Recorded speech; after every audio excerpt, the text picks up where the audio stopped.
안녕하세요, 여러분. 이번 시간에는 미완성의 걸작, 고주석, 핵심 정리 및 국어 힘 키우기 시간입니다. 지금까지 배운 읽기 목적에 따라 적절한 읽기 방법이 있음을 이해하시면서 문제를 풀어보시기 바랍니다. 그럼 시작! 우선 핵심 정리해 보겠습니다. 갈래는 비평문, 윤두서 그림 자화상에 대해서 비평하는 것으로 미술 비평에 해당합니다. 성격은 논리적, 분석적, 해석적, 묘사적입니다. 제재는 윤두서의 그림 자화상에 대한 것입니다. 중요한 건 그쵸. 주제와 특징입니다. 주제. 미완성 속에 높은 예술적 가치를 지닌 윤두서 자화상에 대한 것입니다. 자, 이 글의 제목이 또한 미완성이 걸작인 이유에 대해서 여러분들은 생각해 보셔야 됩니다. 몇 문단에 있었죠? 맞아요. 11문단, 마지막 문단에 미완성이지만 걸작범인 이유가 마지막 손질이 더해지지 않는 작가 자신에 대한 심오한 상념이 전개되는 과정, 그리고 생생한 자기 성찰의 흔적이 있다 라고 해서 미완성이지만 걸작인 이유에 대해서 설명했습니다. 그런 높은 예술적 가치에 대해서도 한번 생각해 보시기 바랍니다. 특징 보겠습니다. 딱 봐도 4개죠? 4개 중요하겠죠? 1번, 대상에 대한 논리적 분석, 해석의 과정을 통해서 글이 전개됩니다. 두 번째, 대상을 세밀하게 묘사합니다. 묘사한 거는 그쵸. 자화상, 현재 전하고 있는 자화상에 대해서도 묘사하지만 또 하나, 그 자화상을 찍은 옛날의 사진에 대해서도 묘사하고 있죠. 그래서 그 둘의 차이점도 한번 생각해 보시기 바랍니다. 세 번째, 이 글의 핵심적인 전개 방식입니다. 대상에 대해서 의문을 제기하고 그 의문에 대해서 해결해 나가는 추론적 기법을 제시하고 있습니다. 의문 2가지였죠. 첫 번째는 윤두서인 거 어떻게 확인할 수 있어?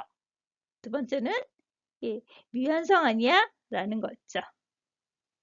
그거에 대한 답으로는 윤두서인 거는 이하곤이 쓴 찬문을 통해서 확인했습니다. 또한 미완성인 거에 대해서는 옛사진을 통해서 옛사진 속에서 유턴으로 그려진 모습을 통해서 미완성인 걸 알아낼 수 있었죠. 독자에게 직접 얘기하는 듯한 문체를 구성해서 비평명치고 친근감을 주었습니다. 핵심 정리는 반드시 기억해 놓으세요. 국어의 힘 키우기 보겠습니다. 이번 국어의 힘은 읽기 목적에 따른 다양한 읽기 방법을 구사하는 것으로서 1번, 2번, 3번이 다양한 읽기 목적들이 나오고 그에 따른 읽기 방법들이 제시되고 있습니다. 1번은 중요한 지식이나 정보를 찾으며 이 글을 읽어보자 합니다. 즉, 읽기 목적이 지식이나 정보를 얻기 위한 읽기죠. 그러면 문제 바로 들어가기 전에 중요한 지식이나 정보를 얻는 읽기 목적에서는 어떻게 읽어야 되나요? 그쵸? 필요한 정보를 파악하셔야 됩니다. 두 번째로는 중요한 내용을 요약하셔야 됩니다. 그리고 마지막, 이 정보가 신뢰할 만한 것인지 뭐를 파악하랬죠? 출처를 파악하셔야 됩니다. 그러면 이제 문제 한번 풀어볼게요. 이 글은 다음 윤두서의 자화상을 어떻게 묘사하고 있는지 찾아보자. 여기는 윤두서의 자화상, 현존하고 있는 자화상의 모습과 그리고 그 아래 보시면 그 자화상의 옛사진의 모습에 대해서 사실적으로 묘사하고 있습니다.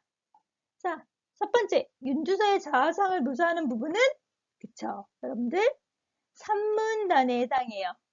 페이지 수로는 200페이지에서 202페이지에 있어요. 네. 어떤 특징이 있었어요? 네, 정명상으로서 정확한 대칭을 이룬다. 그리고 얼굴은 단순한 탕원형이면서 이목구기가 매우 단정하다. 근데 여기까지 봤을 때 입체성이 만들어지지 않죠. 그런데 이 작품은 되게 입체적이에요. 그 이유가 뭐였지? 그쵸. 바깥으로 뻗어난 수염이 표면을 화면 위로 올린다. 또한 새까만 탄건의 곡선을 이루면서 휘어져 있어서 부피감을 준다. 그래서 무슨 성이 두드러진다고요? 그쵸. 입체성이 두드러진다. 그리고요. 이 작품은 좀 특이한 점이 있었어요. 어떤 점이 특이했죠?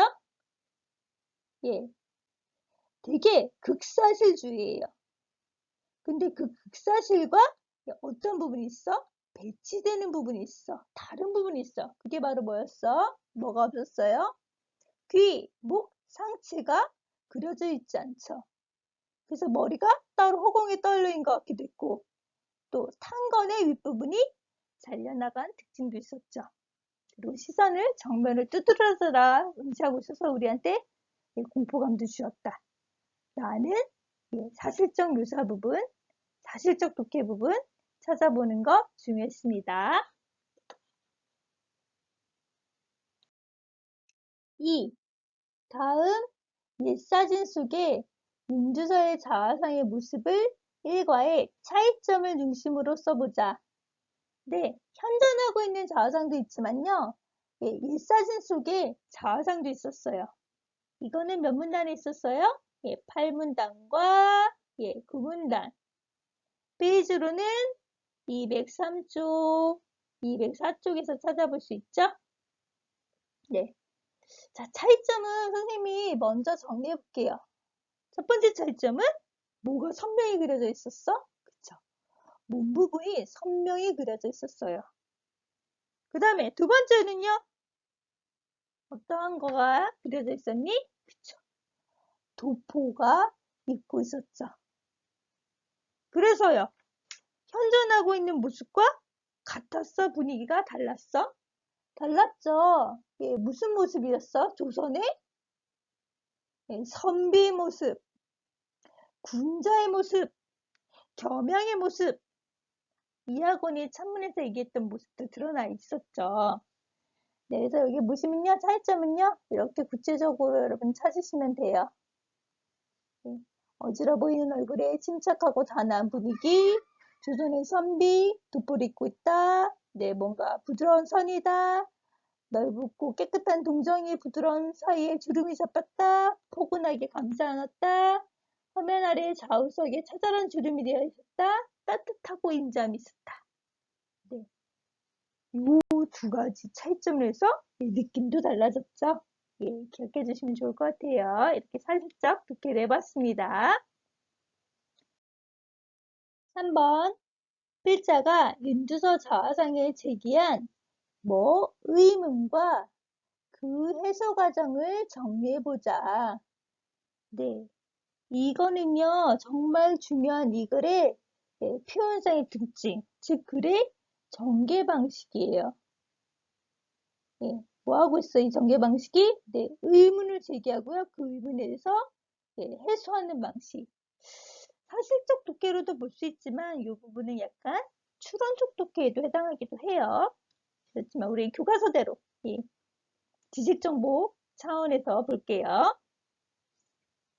자, 첫 번째 의문 뭐였어? 그쵸, 아까 전에 했어요. 맨 처음부터 했는데 첫 번째 의문은요. 그림 속에 인물이 윤주서가 맞을까? 그러면요. 해결했어요? 누가 해결했어? 예, 이걸 찾아냈죠. 뭐를? 이하곤이 쓴 윤주서가 그린 자화상에 붙이는 찬문을 찾아냈어요. 여기서 뭐가 중요했어? 윤주서가 뭐 했다? 직접 자화상을 그렸다. 그리고 또 하나.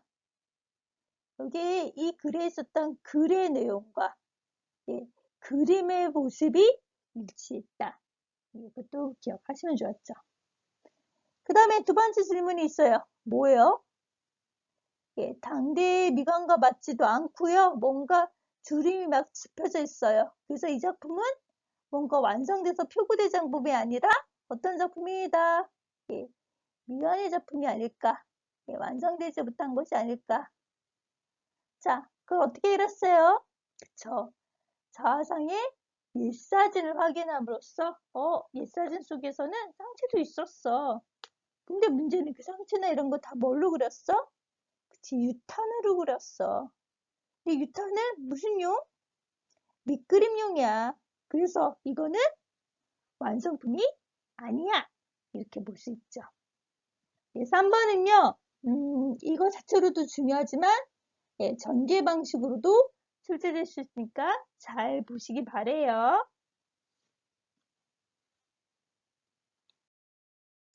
국어행 키우기 2번. 공감하거나 깨달음과 감동을 주는 부분을 찾아가면서 감상하면서 글을 읽자. 예. 두 번째 읽기 방식이죠. 깨달음이나 즐거움을 얻기 위한 읽기. 어떻게 해야 돼? 그 방식으로는 여기 나왔듯이 내용이 뭐 해야 돼? 공감해야 되죠. 그리고요. 두 번째로는 감동 주는 부분은 내면화해야 되죠. 그 다음에 세 번째로는 우리가 많이 하기 어렵지만 필자의 개인적, 시제적 배경과 관련지어서 감상해야 되죠. 세 번째는 좀 어렵죠. 뭐 필자의 시대적, 사회적 배경과 시대적, 사회적, 개인적 배경과 관련지어 감상하는 것도 있다라고 보시면 좋아요. 자, 그러면 1번 다시 가볼게요. 첫인상과 관련된 자신의 경험을 떠올려보고 그 구절에 대해서 공감하는 부분이 있다면 말해보자. 네, 이 구절 기억나시죠? 예, 필자는요, 자기가 뭔가 추측했어. 근데 알고 봤더니 그거랑 다 맞지 않았죠. 무인도 아니었고, 비극적 생애도 아니었고, 그쵸? 그래서 첫인상은 그다지 믿을 만한 것이 못 된다. 그렇게 말해요. 왜냐하면 첫인상이라는 건 외적 요소가 거기에 더해지기 때문이다. 그러면 여기에 여러분이 공감한다면 여러분들이 첫인상 때문에 상대방을 혹시 오해했던 거, 상대방을 잘 바라보지 못했던 것들이 있으면 그런 것들을 쓰시면 됩니다. 2의 2번. 보기를 참고하여 윤주서가 어떤 인물이었는지 생각해보고 아래 구절을 감상해보자. 네. 이건 감상은 각자 하면 좋고요. 선생님이랑은 보기 속에 있는 윤주서에 대해서 한번 조금 더 살펴보면 좋을 것 같아요. 한번 해볼게요. 윤주서는 당쟁으로 어지러운 현실 속에서도 학문을 게을리게 하지 않았대요. 네. 휩쓸리지 않고 자기 할 일을 어떻게 한 거야? 예, 성실하게 했던 사람이에요. 그리고 당파성의 초연, 초연이란 건 그 현실에 아랑곳하지 않고 의젓한 거예요. 그리고 인간적인 욕망을 극복하고자 했다. 예, 어찌 보면 저쪽 땅에 붙으면 나한테 이득이 있을 텐데 막 이런 거 생각하지 않고 그거에서 벗어나서 자기 욕망을 극복하고자 했어요. 즉 욕심이 많았어? 욕심이 많지 않았어? 예, 욕심이 살아사온 욕심이 별로 없었구나. 이런 것도 봐두시면 좋아요. 그리고 그가 그림을 그릴 때면 먼저 대상을 면밀히 관찰하고 털끝 하나까지 참모습에 의심이 없다고 생각했을 때 비로소 붓을 들었다고 해요. 그리고요, 또 그려진 그림에서 만약에 하나라도 다르면 그거를 뭐 해버렸대? 예, 즉시 찢어버렸다고 해요. 그러면 어떤 상황이었을까? 어떤 사람이었을까? 네, 무언가에 대해서 치밀하게, 예, 혹은 되게 치열하게 하려는 사람이었고 그거에 대해서 완성하려고 했던 사람이구나. 그런 점들 좀 우리가 인두서에서 배웠으면 좋겠네요. 그러면 이것과 아래 구절 한번 연결해 보자 라고 하는데요. 아래 구절은 뭐냐면 이 자화상은요. 미완성작이었죠. 그런데 그 미완성작인데 차라리 이 미완성작이 더 걸작으로 느껴졌어. 왜냐하면 거기에서는 뭐가 느껴졌기 때문에 예, 작가의 심오한 상념이 전개되는 과정, 그리고 생생한 자기 성찰의 흔적. 예, 그래서 이런 윤두서의 모습을 볼 수 있지 않았을까? 라고 생각해 보시면 됩니다. 예, 요 2번은 여러분들이 윤두서가 이런 사람이었고 그랬을 때 이 그림을 어떻게 보면 좋을까? 한번 생각해 보세요. 3번 내용의 타당성과 적절성을 비판적으로 평가하며 이 글을 읽어보자. 네, 마지막이에요. 마지막. 내용이나 주장의 적절성 평가하기 위한 읽기. 자, 3가지 방법이 있었어. 첫 번째가 뭐였어? 의견 부분, 그쵸. 그리고 사실 부분을 구분하다. 이런 얘기 있었고요. 그 다음에 두 번째가 제일 중요했죠. 어찌 보면. 뭐였어? 주장을 하는데 그 주장이 타당했나? 저렇게 말하는 거 맞나? 혹은 두 번째, 그 주장에 대한 근거를 대는데 근거가 적절했나? 이거를 평가를 해야 되죠. 세 번째는 필자에 대해서, 필자의 생각에 대해서도 평가해야 되죠. 그러면 이제 문제 한번 풀게요. 다음은 필자가 무언가를 판단했어. 그리고 그 판단에 대한 근거가 있었어. 그랬을 때 그거에 뭐를 판단해보자? 적절성을 판단해보재요. 자, 판단은 뭐라고 하냐면요. 이게 판단이에요.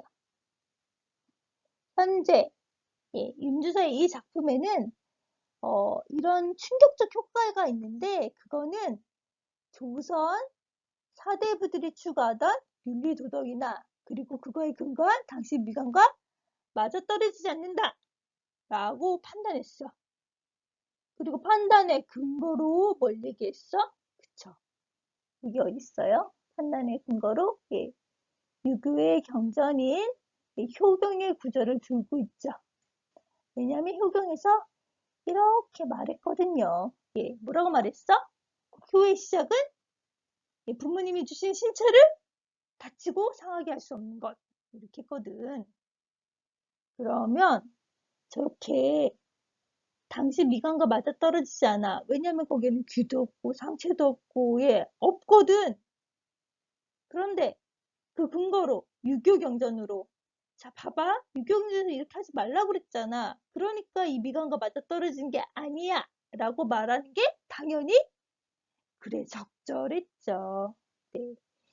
왜냐하면 다시 한번 얘기하지만 여기서는 조선사대부들의 중심 사상은 유교. 그러니까 유교의 경전인 효경 듣는 거 괜찮죠. 적절하죠. 네. 잘 기억하시면 좋아요. 점심 하나 더 얘기할게요.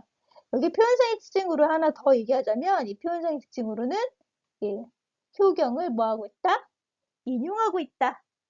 라는 표현성의 특징도 기억해 주세요. 3의 2. 자화상의 상반신이 윤곽이 사라지는 까닭에 대한 필자의 추론 과정을 정리해 보세요.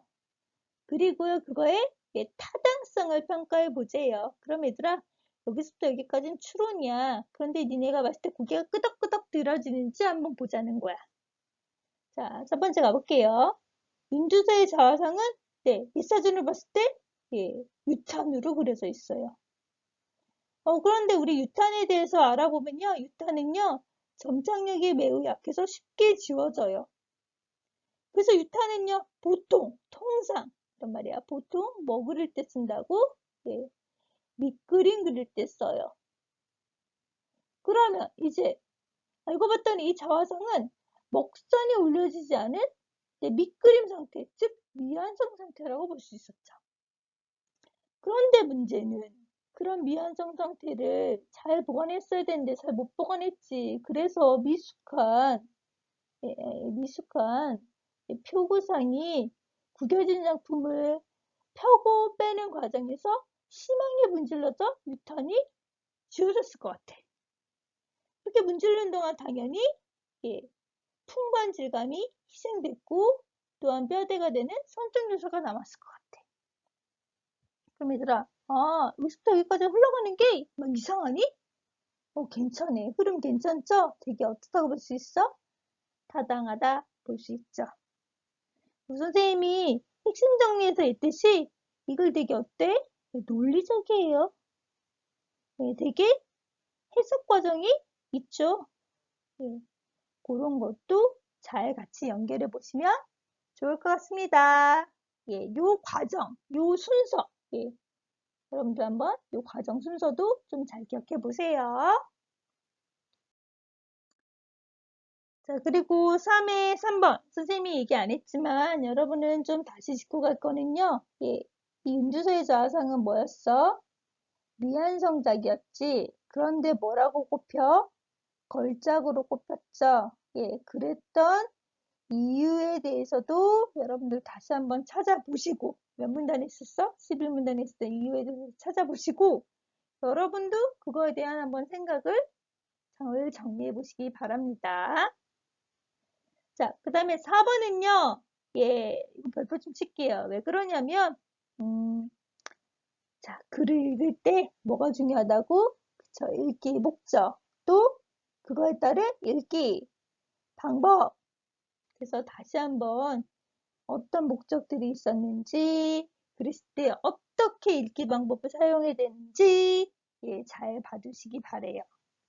그래서 4번도 잘 보시고요. 그 다음에 선생님 여기는 정리 못했지만 여러분들 211쪽 가보시면 네, 미완성의 걸작을 갖고 네, 정말 그 작품을 갖고 지식이나 정보를 얻기 위해서는 어떻게 읽어야 됐는지 깨달음이나 즐거움을 얻기 위해서는 어떻게 읽어야 됐는지 내용이나 주장의 적절성을 평가하기 위해서는 어떻게 읽어야 됐는지가 나와요. 예, 그래서 211쪽이랑도 같이 연결해 보면서 4번 잘 정리해 주시기 바랍니다. 네, 그럼 오늘 시간 미완성의 걸작 핵심 정리 및 국어인 키우기 마치겠습니다. 그럼 다음 시간에 만나요. 안녕.